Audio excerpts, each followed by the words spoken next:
ವಂದೇ ಭಾರತ್ ರೈಲು ತರ್ತೀನಿ ಅಂತ ಮಾತು ಕೊಟ್ಟಿದೆ. ಅದರಂತೆ ಸತತ ಪ್ರಯತ್ನದಿಂದ ಬೆಳಗಾವಿಗೆ ರೈಲನ್ನು ತಂದಿದ್ದೇನೆ. ಬೆಳಗಾವಿಯಲ್ಲಿ ಸಂಸದ ಜಗದೀಶ್ ಶೆಟ್ಟರ್ ಈ ಪ್ರತಿಕ್ರಿಯೆ ಕೊಟ್ಟಿರೋದು. ಲೋಕಸಭಾ ಚುನಾವಣಾ ವೇಳೆಯಲ್ಲಿ ಜನರ ಬೇಡಿಕೆ ಇತ್ತು. ಕೇಂದ್ರ ರೈಲ್ವೆ ಸಚಿವರು ರೈಲು ಕೊಡ್ತೇನೆ ಅಂತ ಹೇಳಿದ್ರು. ನರೇಂದ್ರ ಮೋದಿ ಪ್ರಧಾನಿ ಆದ ಮೇಲೆ ಬಹಳಷ್ಟು ಅಭಿವೃದ್ಧಿ ಆಗ್ತಾ ಇದೆ. ದೇಶದಲ್ಲಿ ವಂದೇ ಭಾರತ ರೈಲು ಹೆಸರು ಪಡೆದಿದೆ.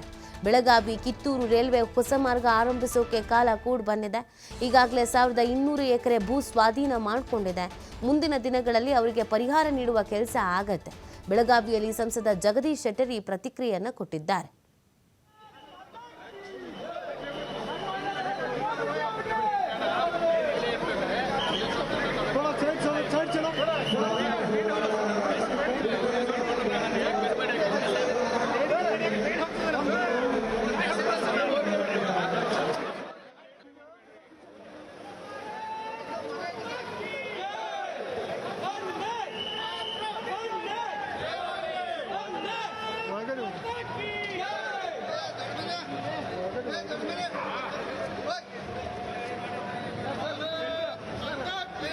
ಯಾವಾಗ ಲೋಕಸಭಾ ಚುನಾವಣೆಗೆ ನಿಂತಿದ್ದೆ, ಎಲ್ಲೆಲ್ಲಿ ಕ್ಯಾಂಪೇನ್ ಮಾಡಕ್ ಹೋಗ್ತಿದ್ದೆ, ಇಲ್ಲಿ ಅದರಲ್ಲಿ ಮಹಾನಗರದಲ್ಲಂತೂ ಎಲ್ಲ ಇಲ್ಲಿದ್ದ ಚೇಂಬರ್ ಆಫ್ ಕಾಮರ್ಸು, ಇಂಡಸ್ಟ್ರಿಯಲಿಸ್ಟು ಎಲ್ಲರೂ ಒಂದೇ ಮಾತು ಹೇಳೋರು.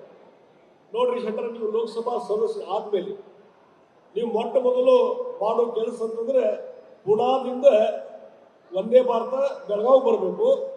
ಆಮೇಲೆ ಬೆಳಗಾವಿಯಿಂದ ಬೆಂಗಳೂರಿಗೆ ವಂದೇ ಭಾರತ ಬರಬೇಕು. ಇದು ಬಹಳ ಮುಖ್ಯವಾದಂಥ ಒಂದು ಬೇಡಿಕೆಯನ್ನು ಇರ್ತೀವಿ. ನಾ ಹೇಳಿದ್ದೆ, ನಾನು MP ಆಗಿರಲಿಲ್ಲ, ಎಲ್ಲರಿಗೂ ಅಸೂರೆನ್ಸ್ ಕೊಟ್ಟಿದ್ದೆ. ನಾನು ಎಲ್ಲ ರೀತಿ ಶತಪ್ರಯತ್ನ ಮಾಡಿ ಎಲ್ಲರ ಸಹಕಾರದೊಂದಿಗೆ ಈ ವಂದೇ ಭಾರತ ಟ್ರೈನನ್ನು ತಗೊಂಡ್ಬರುವಂಥ ಜವಾಬ್ದಾರಿ ನನ್ನಂತ ಅವತ್ತು ಹೇಳ್ತಿದ್ದೆ. ಅದು ಇವತ್ತು ಈಡೇರಿದಲ್ಲ, ಅದು ನನಗೆ ಖುಷಿ ತಂದೆ. ಯಾಕಂದ್ರೆ ಅದು ಬಹಳಷ್ಟು ಪ್ರಯತ್ನ ಆದಮೇಲೆ, ಯಾಕಂದ್ರೆ ಮೊದಲು ಎಕ್ಸ್ಟೆನ್ಷನ್ ಆಗ್ಬೇಕನ್ನುವಂಥದ್ದು ಈಗ ಹಿರಣ್ಣ ಕನ್ನಡ ಹೇಳಿದಲ್ಲ, 2023 ಶ್ರೀಮತಿ ಮಂಗಳಾ ಅಂಗಡಿಯವರು, ಅವ್ರ ಸಂಸದರು, ಹಿರಣ್ಣ ಕನ್ನಡ ರಾಜ್ಯಸಭಾ ಸದಸ್ಯರು 2023 ನನ್ನ ಕಡೆ ಎಲ್ಲ ರೆಕಾರ್ಡ್ಸ್ ಅದಾವ. ರೈಲ್ವೆ ಬೋರ್ಡಿನ ರೆಸೊಲ್ಯೂಷನ್ ಆಗಿದೆ, ಡಿಸಿಷನ್ ಆಗಿದೆ. ಆಗಿ ಈ ಟೈಮಿಂಗ್ ಫಿಕ್ಸ್ ಆಗಿ ಒಂದು ಟ್ರಯಲ್ ಆಯಿತು, ಧಾರವಾಡದಿಂದ ಎಕ್ಸ್ಟೆನ್ಷನ್. ಆಮೇಲೆ ಮುಂದೆ ಆಗಿದ್ದನ್ನ ಹಾಗೆ ಹೆಲ್ಡಪ್ ಆಗಿಬಿಡ್ತು. ಯಾಕೆ ಏನು ಹಿಂದೆ ಮುಂದೆ ಏನು ಗೊತ್ತಾಗಲಿಲ್ಲ, ಟೆಕ್ನಿಕಲ್ ರೀಸನ್ಸ್. ಆ ರೈಲ್ವೆ ಬೋರ್ಡಿಂದ ಆಗಿದ್ದನ್ನ ಟೆಕ್ನಿಕಲ್ ರೀಸನ್ಸ್ ಹೆಲ್ಡಪ್ ಮಾಡುವಂಥದ್ದು ಅವಶ್ಯಕತೆ ಇರಲಿಲ್ಲ. ಅದಕ್ಕಾಗಿ ಅವತ್ತಿಂದ ಚಾಲು